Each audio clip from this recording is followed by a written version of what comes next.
अवधूत चिंतन श्री गुरुदेव दत्त श्री स्वामी समर्थ. नमस्कार, मी पूजा. आपल्या स्वामी जीवन या यूट्यूब चॅनलमध्ये तुम्हा सर्व स्वामी भक्तांचं मनापासून स्वागत करते.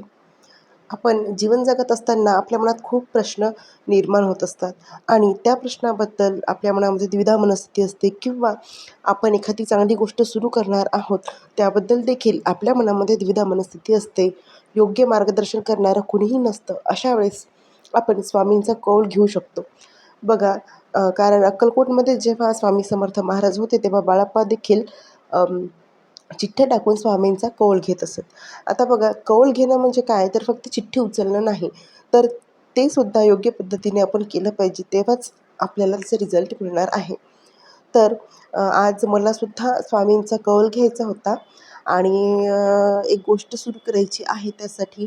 आणि या अगोदरसुद्धा मी स्वामींचा कौल घेतलेला आहे. तर मग विचार केला की चला व्हिडिओसुद्धा आपला बनवणं होऊन जाईल यावर, त्याच्यामुळे म्हटलं मग व्हिडिओ करावा.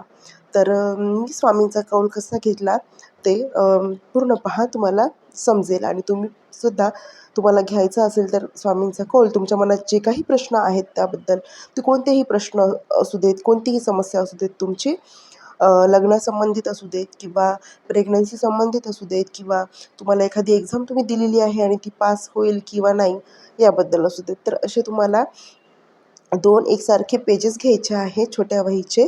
आणि त्यावर निळ्या पेननं वर श्री स्वामी समर्थ लिहायचं आहे, मध्ये प्रश्न लिहायचा आहे आणि खाली होय लिहायचं आहे एका पेजवर. आणि दुसऱ्या पेजवर परत वर श्री स्वामी समर्थ आणि मध्ये जे मी तुम्हाला सांगत आहे तिथे प्रश्न लिहायचा आहे. माझा प्रश्न मी लिहिलेला नाही आहे सध्या, ते लिहिणार आहे मी नंतर.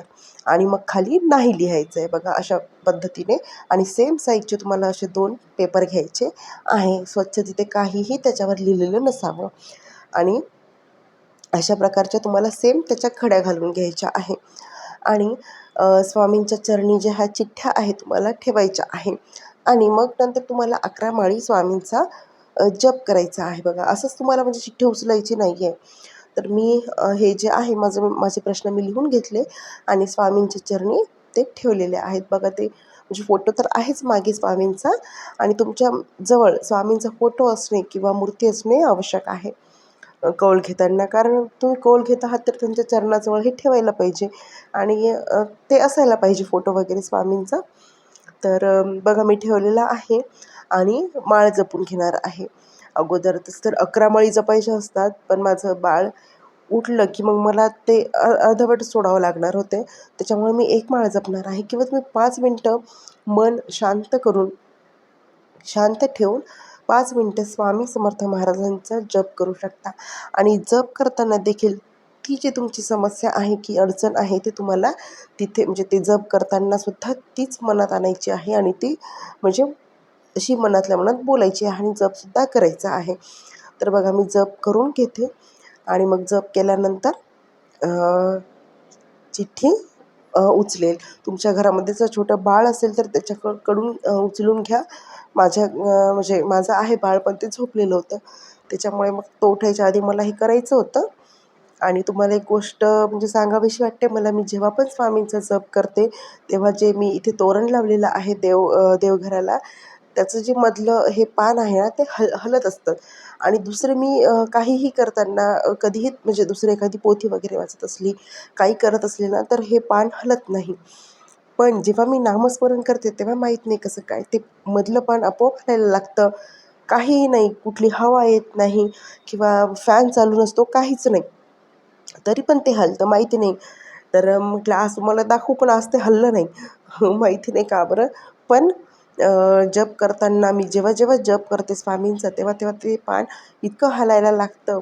आता यामागे स्वामींचा काय संकेत असू शकतो किंवा काय, मला माहिती नाही म्हणजे काय हे असेल. पण असं म्हणजे मला ते जाणवलं की जेव्हा मी जप करते ना स्वामींचा, तेव्हाच ते पान आपोआप हलायला लागतं. हवा नसते काय. आणि आमच्या किचनमध्ये म्हणजे असं किचन आहे की खूप मोठी खिडकी नाही आहे किंवा की खूप हवा येईल. म्हणजे सगळीकडून जे माझं घर आहे ते इकडून पण बाजूला पण घर आहे, म्हणजे तिन्ही साईडनी घर आहेत. आणि समोरून तर समजा हॉलच आहे समोर, त्याच्यामुळे काही हवा येण्याचा प्रश्नच नाही. आणि एका साईडनी खिडकी आहे किचनला, पण तिथून पण हवा काही जास्त येत नाही. आणि ती म्हणजे बंदच असते, जाळी लावलेली आहे त्याला, ती बंदच असते. म्हणून मग माहिती नाही काय हे आहे तर, पण ते पान स्वामींचं जप करताना खूप हलायला लागतं. मलाही अगोदर वाटलं होतं की हलत असेल, हवा वगैरे असेल तर, पण मी म्हणजे मग हे केलं की नाही, हवा वगैरे तर काहीच नाही आहे, फॅन पण चालू नाही आहे, तरी पण ते काही म्हणजे का बरं हलत असेल तर माहिती नाही आता, पण ते हलतं.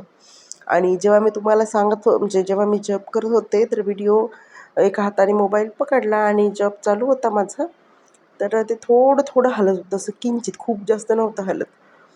माहिती नाही आता काय तर. तर मग मी जप करून घेतला आणि आणि मग आता स्वामींच्या जवळच्या ह्या चिठ्ठ्या मला उचलायच्या होत्या.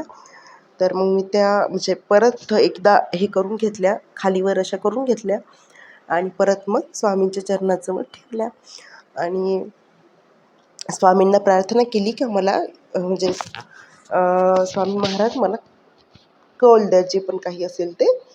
तर अशा म्हणजे खालीवर करून घेतल्या त्या आणि परत स्वामींच्या चरणाशी ठेवल्या. आता माझ्या मुलाकडून उचलायची होती, पण तो उठल्यावर तो त्याला म्हणजे अर्धा तास त्याला हे करण्यातच जातो. त्याच्यामुळे मग राहू दे म्हटलं. मी स्वतःच उचलून घेणार होते ते. तर त्याच्यामध्ये ना माझा कौल छान आलेला आहे, म्हणजे पॉझिटिव्ह आलेला आहे. तर बघूयात आता ती गोष्ट सुरू करून बघते किती प्रतिसाद मिळतो काय. तर या अगोदरसुद्धा मी घेतलेला आहे स्वामींचा कौल. खूप वेळेस नाही, पण असंच 2-3 वेळेस घेतलेला आहे. जेव्हा आपल्याला असं वाटतं करू की नाही एखादी गोष्ट किंवा आपल्या काही समस्या असतात, ते आपण तिथे स्वामींसमोर मांडू शकतो. ती उचलली मी चिठ्ठी आणि पॉझिटिव्ह कौल मिळाला स्वामींचा. बघूयात आता काय हे होते तर.